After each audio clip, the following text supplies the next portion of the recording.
Hello, नमस्ते, सत श्री अकाल, जय श्री राम, जय महाकाल, हर हर महादेव, जय माँ काली। मैं श्रेखा सिंह एक बार फिर से आप सबका वेलकम करती हूँ डिवाइन मैजिकल टैरो 11 में। राधे राधे। और आज थोड़ी सी नॉलेज देने का सोचा मैंने आपको। डिवाइन ने कहा कि इस टॉपिक पे मुझे वीडियो बनानी चाहिए और यस, मैं चाहती हूँ कि आपको क्लैरिटी मिले, क्योंकि अगर आप स्पिरिचुअल जर्नी में होते हो या ट्विन जर्नी में होते हो तो आपको बहुत सारे मीनिंगफुल ड्रीम्स आते हैं। यस, तो आज का हमारा टॉपिक होने वाला है ड्रीम। आपके ड्रीम क्या कहते हैं आपसे, कैसे आपको उन ड्रीम्स को डिकोड करना है, किस टाइप के ड्रीम्स आपको स्पिरिचुअल जर्नी में, ट्विन जर्नी में, सोलमेट जर्नी में आते हैं और उनका क्या मीनिंग होता है, एग्जैक्टली क्या सिग्निफिकेंट होता है ड्रीम्स का। अगर आप अपने ड्रीम्स को ही सिर्फ समझ लें तो आप बहुत जल्दी अपनी जर्नी में प्रोग्रेस कर सकते हैं और बहुत सारे कंफ्यूजन से बच सकते हैं और बहुत आगे निकल सकते हैं। वेल, जो भी जर्नी में आप हो, आपका अल्टीमेट गोल होता है डिवाइन में मर्ज हो जाना, अपने आप को ही डिवाइन बना लेना, अपने सारे इश्यूज को हील करके, अपने अंदर से सारी इम्प्योरिटीज़ को निकाल करके डिवाइन हो जाना। डिवाइन को हम कैसे देखते हैं? वो जो बिल्कुल प्योर है, जिनके अंदर कोई इम्प्योरिटी नहीं है, उन्हीं को तो सोचते हैं। डिवाइन के बारे में जब सोचते हैं तो यही तो सोचते हैं कि वो प्योर होंगे, उनमें कोई इम्प्योरिटी नहीं होगी, उनमें बहुत सारी पावर्स होंगी। यस, ये सारी चीज़ें आप में भी हो सकती हैं अगर आप अपने आप को डिवाइन बनाने की रास्ते पे लेकर चलो और अपने अंदर से सारी इम्प्योरिटीज़ को निकाल लो, बिल्कुल प्योर सोल बन जाओ। और अगर आप प्योर सोल बन जाते हो, आपके अंदर से सारी ब्लॉकेजेस निकल जाती हैं, तो आप ही डिवाइन हुए ना। आपके अंदर वही पावर तो है, वही करंट तो है जो डिवाइन है, यानी कि डिवाइन करंट ही आपके अंदर है। बस आपने कुछ लेयर्स लगाई हैं, कुछ ब्लॉकेजेस आपने लगा ली हैं, जिसकी वजह से आपकी जो रियल पावर है वो बाहर नहीं निकल पाती है। तो जैसे आप अपने ब्लॉकेजेस को हील करोगे, तो कैसे हील करनी है ब्लॉकेजेस, कैसे अपनी जर्नी में आगे बढ़ना है, वो आपकी जर्नी में आप कौन से फेज पे चल रहे हो इसको देख के आपको गाइड करा जा सकता है। उसके लिए आप पर्सनल रीडिंग ले सकते हो, जो कि बहुत ज़्यादा अफोर्डेबल है। आप स्क्रीन पे दिए नंबर पे व्हाट्सअप मैसेज करके और अपनी रीडिंग बुक कर सकते हो। ठीक है, मैसेज करके होंगे ना, कॉल नहीं करना। मेरी असिस्टेंट बहुत ज़्यादा परेशान हो जाती है, मैं भी परेशान हो जाती हूँ। वेल, चलिए बात करते हैं ड्रीम्स की। किस तरह के ड्रीम्स आते हैं स्पिरिचुअल जर्नी में या ट्विन जर्नी में? आपको स्कूल के ड्रीम्स आएंगे। सबसे पहले तो ये जो ड्रीम होते हैं स्कूल के, ये दिखाते हैं कि आप कहाँ पे लाई कर रहे हो, कौन सी क्लास में हो। कई बार आपको ड्रीम आएगा कि आप एक स्कूल में हो, आप कभी आप अपने आप को स्टूडेंट की तरह देखोगे, कभी आप अपने आप को एक टीचर की तरह देखोगे। और आप देखोगे कि कई बार एग्ज़ाम हो रहा है और आपको कुछ भी नहीं आता है, उसमें सब लिख रहे हैं लेकिन आपका सब कुछ छूट रहा है। कई बार आएगा कि आपको तो बहुत अच्छे से सब कुछ आता है और आप तो बहुत अच्छे से सब कुछ लिख रहे हो। कई बार आपको आता है कि आप एग्ज़ाम में बहुत लेट पहुँचे हो या एग्ज़ाम तो हो गया, आप उसके बाद पहुँचे हो। कुछ इसी तरह की चीज़ें आपके साथ ड्रीम में होंगी। आपको टीचर्स दिख सकते हैं जो आपको डांट रहे हैं या कई बार आपको इग्नोर कर रहे हैं। तो इसी टाइप के स्कूल के सपने आपको दिखाई देंगे। कोई मुसीबत में फंसा हुआ दिख सकता है स्कूल में, जिसको आप रेस्क्यू कर रहे हो। कई बार आपको शेर के सपने दिखाई देंगे, जिसमें बहुत बड़ा शेर है आपके पीछे पड़ा है या बहुत बड़ा सांप है वो आपके पीछे पड़ा है। तो इस जर्नी में शेर के सपने, सांप के सपने, आपको हाथी भी दिख सकता है, मोर दिख सकता है बहुत बार, और सांप तो बहुत ज़्यादा दिखेंगे जब आपकी कुंडलिनी अवेकनिंग प्रोसेस चल रही होती है। बचपन से लेके आपको सांप दिखते ही रहते हैं। ट्विन जर्नी में अगर आप हैं, रियल ट्विन अगर आप हैं, तो आपको बचपन में आपका कोई दिन ऐसा नहीं गया होगा जब आपको सांप का सपना ना आया हो या आप डरे ना हो सांप से। या मतलब अलग अलग तरह की बहुत सारे पुराने मोनूमेंट्स या बहुत सारी ऐतिहासिक चीज़ें जो आपने इस लाइफ में कभी देखी ही नहीं, वो आपको देखने मिल जाती हैं, आपके सपने सच हो जाते हैं। तो इस तरह की चीज़ें आपके साथ होती हैं जब आप ट्विन जर्नी में होते हो या स्पिरिचुअल जर्नी में होते हो। अब ये जर्नी है डिवाइन से मिलने की जर्नी। कैसे मिलना है डिवाइन से? डिवाइन तो मिले ही हुए हैं आपको, बस आपको पता नहीं है क्योंकि बीच में कुछ लेयर्स लगी हैं। ठीक, ऐसे जैसे आप यहाँ हो, ठीक है, और आपका बेड है ये, ठीक है, और ये आपको, और बीच में बहुत सारी लेयर हैं, बहुत सारी कोई बेडशीट बिछी है, आपने बहुत सारी बीच में लेयर्स लगा दी है, तो बेड के और आपके बीच में इतना सारा गैप हो गया। ठीक, ऐसे ही डिवाइन हमारे बीच में इतना सारा गैप हो जाता है लेयर्स का। कोई अटैचमेंट की लेयर लगी है, कोई नीडीनेस की लेयर लगी है, कोई डिज़ायर की लेयर लगी है, बहुत सारी लेयर लगा के हम डिवाइन को खुद से दूर कर देते हैं। ग्रीड की लेयर हम लगा लेते हैं, जेलसी की लेयर हम लगा लेते हैं, इनसिक्योरिटी की लेयर हम लगा लेते हैं, बहुत सारी लेयर लगा लेते हैं। और जब ये लेयर लग जाती हैं तो हम भूल जाते हैं, फिर इन्हीं में घूमते रहते हैं। हमारा जो फ्रीक्वेंसी चार्ट होता है वो कौन शेप में होता है। जैसे जैसे आपकी फ्रीक्वेंसी बढ़ती है, आपका लेवल बढ़ता है, और वास्ट लेवल पे आपको जैसे जैसे आपका लेवल बढ़ता है आपको समझ आता जाता है कि आप कुछ भी नहीं जानते हो, जानने के लिए बहुत कुछ है। फिर उसी लेवल की आपकी लर्निंग होती है। सपोज करो यूँ बढ़ता है ना, तो आप यूँ बढ़ रहे हो तो जानने के लिए इतना कुछ होता है, बहुत कुछ होता है जानने के लिए। तो सपनों के माध्यम से, सपनों के थ्रू डिवाइन आपसे कांटेक्ट करते हैं। आपके स्पिरिचुअल गुरु, गाइड, एंजल सब आपसे कांटेक्ट करते हैं सपनों के थ्रू। सपनों का एक और सिग्निफिकेंट होता है, चलिए बता देती हूँ एक्चुअल में क्या होते हैं ड्रीम, हमें ड्रीम कब आते हैं। हम एक 5D बीइंग होते हैं इस फिजिकल बॉडी में, ये बात आप सब जान लीजिए, ठीक है। क्योंकि आप एक सिर्फ बॉडी नहीं हो, अगर बॉडी होते तो फिर मरने के बाद भी आप जिंदा रहते। मरने का मतलब क्या होता है, जब आपके अंदर से आपकी ये 5D सेल्फ, आपकी ये हायर सेल्फ, आपकी ये सोल, आपका ये कंटेंट, ये चेतना, आपकी इंटेलिजेंस निकल के चली जाती है, तो आप सिर्फ एक बॉडी रह जाते हो। तो याद रखिए, आप सिर्फ एक 3D बॉडी नहीं हो, एक मटेरियलिस्टिक बॉडी नहीं हो।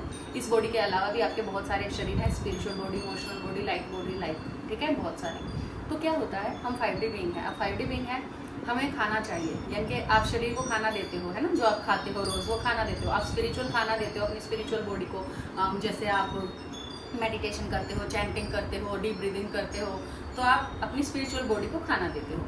अब हमारी जो स्पिरिचुअल बॉडी होती है ना, हर बॉडी का एक सोर्स होता है जिससे उसको एनर्जी मिलती है। तो हमारी जो स्पिरिचुअल बॉडी है, हमारी जो 5D बॉडी है, उसका भी सोर्स है, सोर्स 5D में है। तो हमें डेली रात को हमारी जो सोर्स है, यानी कि हमारी जो सोल है, वो सोर्स के पास जाती है, खाना लेने जाती है। 3D से 5D में जाती है, तो 5D से में जाएगी अगर 3D से होके, तो रास्ते में 4D पड़ेगा ना। तो 4D में क्या होता है, 4D में बहुत सारे आपके पितर रहते हैं, आपके स्पिरिट गुरु रहते हैं, गाइड रहते हैं, एंजल रहते हैं, आपके रियल सोल फैमिली के लोग भी वहाँ पे रहते हैं, टोटम्स होते हैं। तो 4D में ये सारी की सारी अदृश्य शक्तियाँ रहती हैं। अब जब और बहुत सारे पैरासाइट भी रहते हैं हाई इंटेलिजेंस के 4D में, क्योंकि उनको पता है आप 5D में जाओगे सोर्स से अपना वो लेने। ये लोग 5D में तो जा नहीं सकते, तो ये क्या करते हैं, ये 4D में आपका वेट करते हैं हर रोज़, हर रात को। और जब आप 5D में जाते हो 4D से होते हुए, तो जब आप थोड़े से लो इमोशंस में होते हो, ये आपको वहाँ पे ट्रैप कर लेते हैं और आप रुक जाते हो वहाँ पे, मीन्स रोक लिए जाते हो इनके द्वारा। और देखा होगा आपने, बहुत बार आप सपने में ना दब जाते हैं। हम कहते हैं ना कि पैरालाइज हो गई बॉडी, यानी कि आप बोलना चाह रहे हो पर बोल नहीं पा रहे हो, है ना, आपके मुँह से आवाज़ नहीं निकल रही, आप हाथ उठाना चाह रहे हो पर हाथ उठा नहीं पा रहे हो। एक्चुअली में वो क्या होता है, वो डीमन अटैक होता है। डीमन आपको रोक रहे हैं, आपके ऊपर हावी होने की कोशिश कर रहे हैं, आपसे एनर्जी ले रहे हैं। सपने में आपको लगता है ऐसा हो रहा है, बट एक्चुअल में वो रियल में हो रहा होता है 4D में। जब आप 3D से 5D में जाते हो, 4D में बीच में होते हो, आप या जा रहे होते हो या आ रहे होते हो, उस टाइम ज़्यादातर आते टाइम आपके ऊपर अटैक होते हैं, क्योंकि उस टाइम आपके पास बहुत सारी एनर्जी होती है और ये डीमन उसी एनर्जी के भूखे होते हैं, क्योंकि इनकी सोर्स से कोई कनेक्टिविटी नहीं होती, ये अंधेरे से ऑपरेट करते हैं, इसलिए ये आपसे एनर्जी लेते हैं और ये आपको वहाँ पे घेर लेते हैं और आपसे आपकी एनर्जी लेना शुरू कर देते हैं। कभी आप देखते होंगे कि आप सपने में चैंटिंग करने की कोशिश कर रहे हो, हनुमान चालीसा करने की कोशिश कर रहे हो या महामृत्युंजय मंत्र करने की कोशिश कर रहे हो, लेकिन आप कर नहीं पा रहे, आप बोल नहीं पा रहे, आप उनको भगाना चाह रहे हो, आप हाथ उठाना चाह रहे हो, आप कुछ करना चाह रहे हो, लेकिन आपके हाथ नहीं उठ रहे, आपके मुंह से आवाज़ नहीं निकल रही है, आपकी बॉडी पैरालाइज हो गई, आपसे उठा नहीं जा रहा है। सपने में ऐसा होता है। तो एक्चुअल मीनिंग यही होता है आपकी बॉडी के इस तरह से दब जाने का या इस तरह से पैरालाइज थोड़ी देर के लिए हो जाने का, कुछ भी बोल ना पाने का, हाथ ना उठा पाने का, यही रीज़न होता है। अब सपना आता है हमें जब हम उठते हैं तो हमें याद रहता है सपना। तो हम तो सो रहे थे, फिर सपना याद कैसे रहा, क्योंकि कोई है हमारे अंदर जो जागता रहता है, जो देखता रहता है सब कुछ हमारे सोने के बाद भी। तो जो वो देख रहा है ना सपने को, वो डिकोड करके बताता है आपको सपने को। जब आप आते हो 4D से होते हुए, जब आप 5D में जाते हो फिर वापस आते हो, तो इस बीच आपकी सोल के साथ जो जो घटनाएं घटती हैं, आपका ब्रेन, आपका सबकॉन्शियस माइंड उनको इंटरप्रेट करता है आपको, ठीक है, आपको बताता है, आपको डिकोड करके वो सपने बता देता है कि तुम गए, तुम्हारे साथ ऐसा ऐसा हुआ।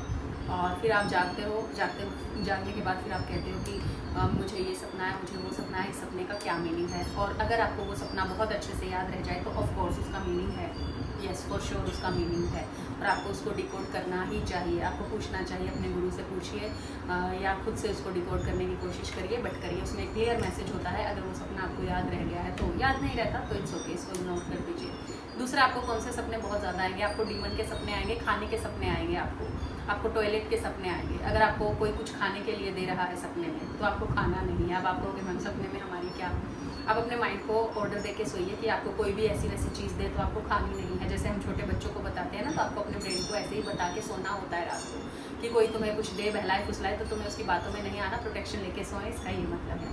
आप अपने इष्ट से, अपने आराध्य देव से, अपने आर्कएंजल से प्रोटेक्शन ले सकते हो। अपने गुरु का नाम लेके आप अपने चारों तरफ एक प्रोटेक्शन की शील्ड बना सकते हो। जैसे आपके गुरु ने ऐसे हाथ करा है और उस हाथ में से बहुत सारी लाइट निकल रही है और आपके चारों तरफ एक घेरा बना रही है।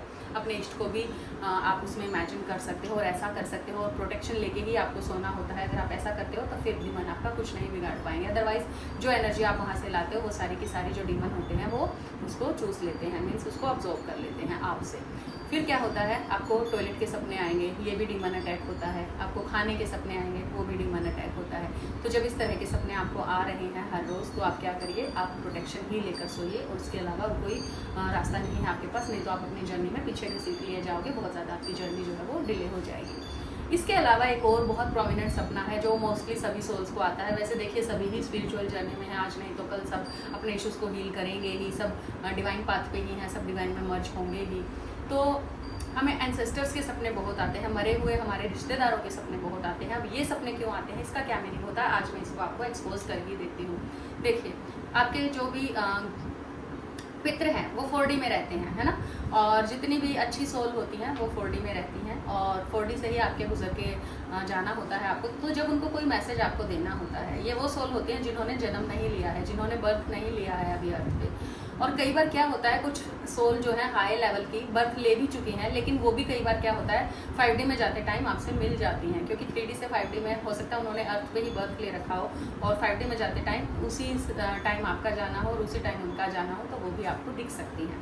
ठीक है, तो इस तरह से वो आपसे कई बार तो ऐसे ही हाय हेलो हो जाती है, और कई बार वो आपसे आपको कोई स्पेशल मैसेज देने, आपसे कुछ मांगने, कोई डिमांड करने भी आते हैं, और आपको बताते भी हैं। कई बार वो आपको फ्यूचर में होने वाली घटनाओं की तरफ इंडिकेशन देने भी आते हैं, आपको बताने आते हैं, आपको अलर्ट करने भी आते हैं। तो आपको समझना होता है कि आपको किस रूप में कौन दिखा है, हाई लेवल की सोल दिखी है, या किसी ने, बहुत सारे ऐसे लोग भी आपको दिख सकते हैं जिन्होंने सुसाइडल किया हो, या जिनके टाइम से पहले अचानक एक्सीडेंटल डेथ हो गई हो। अगर इस टाइप के आपको रिलेटिव्स अपने दिखते हैं जो हाई वाइब्रेशन में नहीं थे, मरते टाइम जो लो वाइब्रेशन में थे, सुसाइड कोई भी करता है तो उसकी, आपको सबको पता है कि उसकी मुक्ति नहीं होती है इतनी जल्दी से, और वो दिखते रहेंगे आपको। वो आपको दिखते रहेंगे कि हमारे लिए पूजा करो, हमारे लिए भी कुछ करो, हमें भी उतारो, हमें भी हमारा भी उद्धार करो। तो इसलिए वो आपको दिखते हैं, आपसे एनर्जी लेते हैं, क्योंकि उनको वो डार्क में है अभी, उनको बहुत लोअर डायमेंशन में भेजा गया है उनकी आत्मा की शुद्धि करने के लिए, क्योंकि उन्होंने एक मीन्स उन्होंने एक क्राइम किया है सुसाइड करने का। उनको कोई हक नहीं बनता था मरने का, लेकिन वो मर जाते हैं सुसाइड करके, तो इसलिए उनको वहाँ पे लोअर एल में भेजा गया है। तो वो आपसे हेल्प मांगने आते हैं। तो जो लो सोल आपको दिखे, अगर आपको बहुत ज़्यादा दिख रही हैं तो आप पर्सनल गाइडेंस ले सकते हो 9992334051 पे। अगर आपको बहुत ज़्यादा सपने आ रहे हैं और आप अपने सपनों का मीनिंग डिकोड नहीं कर पा रहे हो, तो उसके लिए आप पर्सनल सेशन ले सकते हो। आपके पर्सन आपसे ऑन ऑफ करे हुए हैं, आ नहीं रहे हैं ढंग से, आपका फाइनेंस अच्छा नहीं चल रहा है, आप जगह जगह ब्लॉकेजेस फील करते हो, लाइफ बिल्कुल लाइफ में उथल पुथल मची हुई है, आपके सारे रिश्तेदार भी छूट रहे हैं, कोई आपको समझ नहीं रहा है, आपके पर्सन ही आपको समझ नहीं रहे हैं, और अब पहले सब कुछ अच्छा था, अब एकदम से सब कुछ ख़राब हो गया है। अगर इस टाइप की सिचुएशन चल रही है तो आप पर्सनल गाइडेंस ले सकते हो। हमारा चक्रा एक्टिवेशन और कुंडलिनी एक्टिवेशन का भी सेशन चल रहा है, आप चाहें तो उसको ज्वाइन कर सकते हैं अपनी लाइफ चेंज करने के लिए। सो ऐसी बहुत सारी गूढ़ बातें होती हैं जो आपको पर्सनली बताई जा सकती हैं, और जो आपके साथ हो रहा है कोई और उसको समझे ना समझे, बट कोई ऐसा पर्सन तो समझेगा जो पहले इन रास्तों से होकर गुजर चुका है, जिसके पास कुछ है आपको देने के लिए, तो आपको लेने के लिए रेडी रहना चाहिए। अगर किसी के पास कुछ देने के लिए कुछ है और आपको मिल रहा है, तो पैसा कोई बहुत बड़ी कीमत नहीं है उसके लिए, और बहुत पैसा भी क्या है, सिर्फ एक एनर्जी एक्सचेंज, छोटा सा, कोई बहुत बड़ी रकम नहीं है जो आपको चुकानी है। बिल्कुल अफोर्डेबल है रीडिंग, पर्सनल रीडिंग लीजिए, गाइडेंस लीजिए और आगे बढ़िए अपनी जर्नी में, क्योंकि ये जर्नी मिली है आपको अपने आप को प्योर बनाने के लिए। एक कॉन्ट्रैक्ट डिवाइन से आप लेके आए हो, जिसको यहाँ आके आप भूल गए हो, आपको बार बार नंबर दिख रहे हैं, एंजल नंबर दिख रहे हैं, और आपको पता नहीं है किस नंबर का क्या मीनिंग होता है मेरे लिए, उसका क्या सिग्निफिकेंट है, आप वो जान सकते हो, गाइडेंस ले सकते हो। मैंने भी नंबरों पे सारी वीडियो बना दी है, देख लीजिए, नॉलेज ले लीजिए। आपकी कुंडलिनी नॉलेज की ही भूखी है, उसको नॉलेज का ही खाना चाहिए, तो आप उसको नॉलेज दीजिए। तो ये थे आज हमारे ड्रीम को मैंने डिकोड किया है कि एक्चुअल में क्या होता है जब आपको ड्रीम आते हैं, किस किस टाइप के ड्रीम आ सकते हैं, कब कब आ सकते हैं, और उनका क्या क्या मीनिंग हो सकता है। तो इसके अलावा भी अगर कोई ड्रीम है, आपको कोई डरावना जानवर आपको दिखता है बार बार, कोई डीमन आपको दिखता है सपने में, तो उसको भी आप डिकोड कर सकते हो। आप उसके लिए पर्सनल गाइडेंस ले सकते हो, पर्सनल हीलिंग ले सकते हो, कोड कट वाला मेडिटेशन ले सकते हो। आप कुछ भी मीन्स चाहो, कोई स्पेल अगर आप चाहो लेना, वो भी आप ले सकते हो। तो देर मत करिए, आप रीडिंग बुक करिए और अपनी रीडिंग लेके अपनी लाइफ को, अपनी जर्नी को आगे बढ़ाइए, खुश रहिए अपनी लाइफ में। आप एक बेटर लाइफ डिजर्व करते हो। अगर आपको ये जर्नी मिली है तो आपकी ड्यूटी बनती है इसको आपको जल्दी से जल्दी पूरा करना है। क्यों दुख में तकलीफ में रहना, क्यों घसीट रहे हो अपने आप को लोअर में, क्यों आप अपने आप को इतना पीछे ले जाते हो, जबकि आप आगे बढ़ सकते हो, जबकि आप छलांग ले सकते हो। चारों तरफ आपके स्पिरिट गुरु गाइड जब सब मौजूद हैं, तो आपको उनकी हेल्प लेनी चाहिए। मुझे इतना ध्यान से सुनने के लिए thank you very much. I hope मेरी बातें आपको अच्छी लगी होंगी और आप उनके बारे में सोचेंगे तो लव यू, ब्लेस यू।